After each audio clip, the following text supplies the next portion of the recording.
If you're living with your family, do not take that for granted. You're gonna pay insane amounts of money when you move out.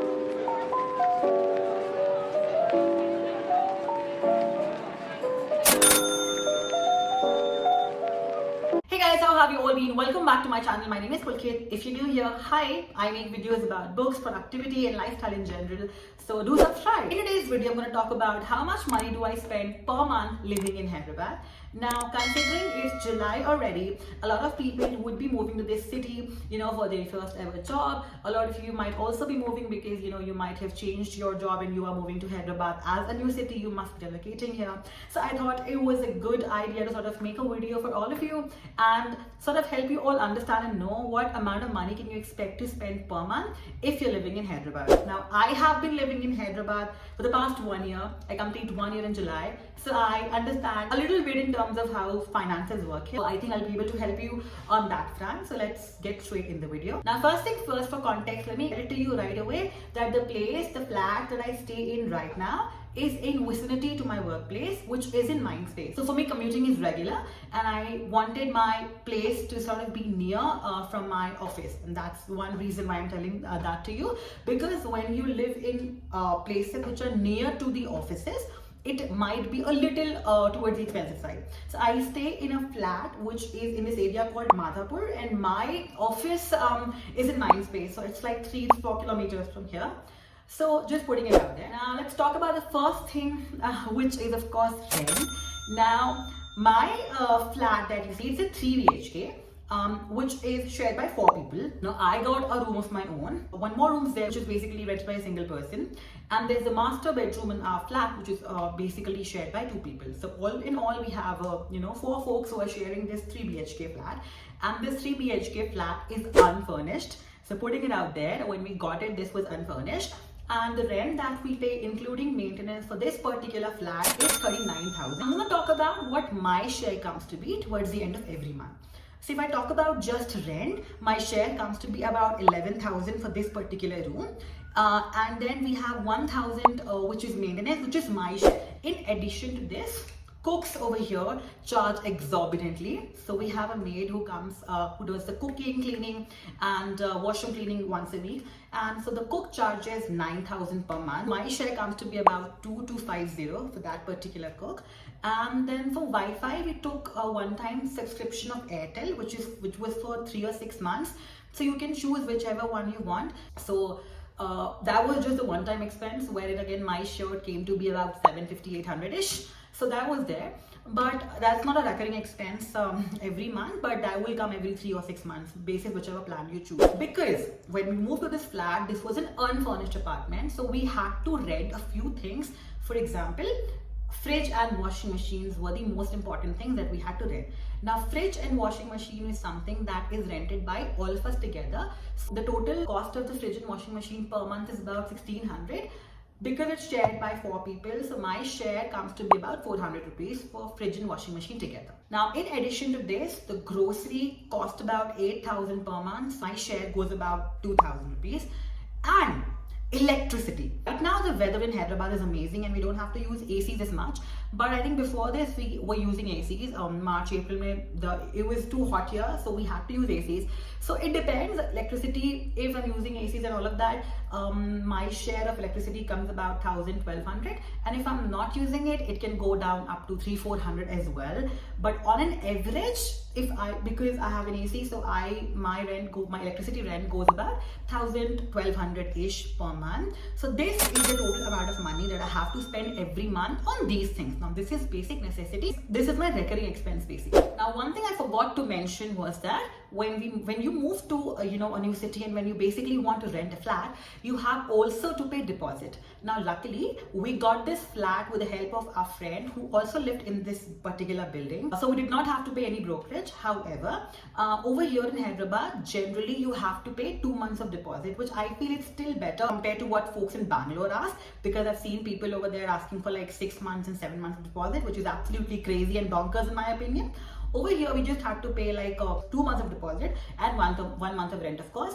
So rent of this flat is like 35,000, let's say. So that 35,000 plus 70,000 deposit. So that makes it 1,05,000. But obviously that was shared between 4 people because we were 4 people basically moved to this flat. So that was a one-time expense, but I just thought I'll put it out there that this is something you should consider if you are, moving to an apartment. Now that we are sorted with our rent, electricity, Wi-Fi and all of that basic necessity, let us talk about furniture. Now, when I moved here in this apartment, I knew that I wanted a bed because it was an unfurnished apartment. But I decided not to buy a bed because I don't know how long am I gonna stay in Hyderabad. I did not want a massive baggage like a bed with me, so I rented my bed. Now my bed is rented from Renticle, and my washing machine and fridge are from Rento Mojo. My bed is from Renticle, so my bed cost goes every month about 850, 900-ish. I know it's massive, but that is because of the kind of bed I chose. I mean, you of course there are multiple options available on Renticle and Rento Mojo for you to choose from. There are way more affordable options as well. Bed is the only furniture in my room that I have actually rented. Apart from that, I have a desk, a chair, a side desk, and like a cabinet in the background, if you can see over there. That is something that I bought from IKEA. In addition to that, the lamp that you see and all other things in my room are actually bought. I bought all of them from IKEA. I'll just add in the price of the furniture that I got. So I got this desk which was for about 1700. My chair was for about 800. My side table was for about 3.5 or 4,000, and my cabinet was for about 2,000. The lamp that you see, the larger one, is of 700, and the one which is on my side table is of 400-500 rupees. So that is a one-time investment. You of course don't need to do all of that. You might move to a furnished flat which already would have all of this stuff, so you would not require it. And even if you move to an unfurnished flat, this is something that is not a necessity. I wanted all of this with me because I wanted my living space to be my sanctuary. I wanted it to be super aesthetic, and I still haven't done a lot of stuff with my room. I want to do a lot more stuff with my room because I also create contents. I really want my room to look a certain way. I want the aesthetic to look a certain way. So that's why I invested in all of these things. But of course, you don't have to invest more. And also, like I mentioned, I bought the AC. The AC did not come attached from in this apartment. It was an unfurnished, completely unfurnished apartment. They only had geysers and almiras over here, nothing else. I bought this AC, bought a simple Chroma car 3-star 1.5 ton AC that costed me 30,000 rupees. That was a one-time investment, of course, but that is something that I did. So that costed me as well. But again, it's not a recurring expense. That is a one-time expense. You might choose to invest on it. You might not choose to invest on it. Also, if you're moving to a furnished apartment, you might not need an AC. Now that I've talked about the basics, I also want to talk about how much money do I spend in traveling every day. So I take a Rapido. I go from Rapido to my office and I come back from Rapido as well. So on an average, when I see I spend 100 rupees on a daily basis commuting, that would make it like 500 rupees a week, and then almost 2,000, 2,500 on average per month. Now, these are the basic necessities that I spoke about, rent, electricity, maid, food, groceries, traveling, and all of this is a necessity. In addition to that, I sometimes end up splurging a lot of money. Now, I do splurge a lot, so I am an avid reader. I end up investing a lot of money in books as well. I spend like 2,000-3,000 rupees a month on books. And I also am these days spending a lot on my skincare. So I don't spend per month on that, but every 2-3 months I end up spending like 4,000-5,000 rupees on my skincare. And I also am a major shopaholic, so if I go to H&M or Zara, I end up buying something. So that is I also like to go out on the weekends, or if I'm not going out, I would just go to a cafe. I'm a cafe hopper as well, so I'll have to go to a cafe, just go there, have my tea, coffee. So I end up spending like 7,000-8,000 a month on just fun activities. Sometimes it surpasses that as well.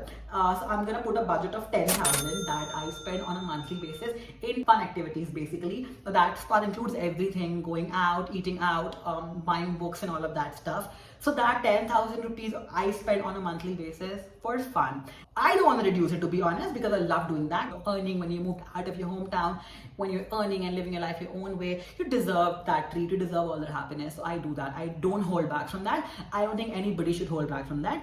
However, I am not financially irresponsible. I take care of my finances as well. The moment I get a certain amount of money every month from my company, of course, I make a portion of it and I send it to investments right away. So I have some SIPs and they just go in right away. That is a very useful technique to sort of make you financially responsible, because when you don't have that liquid money with you, you can't spend it. So if I total it out in terms of how much money I spend, you can see this is the money that I spend every month staying in Hyderabad, and this is something that you can expect to spend as well. Now, of course, this is something very personal.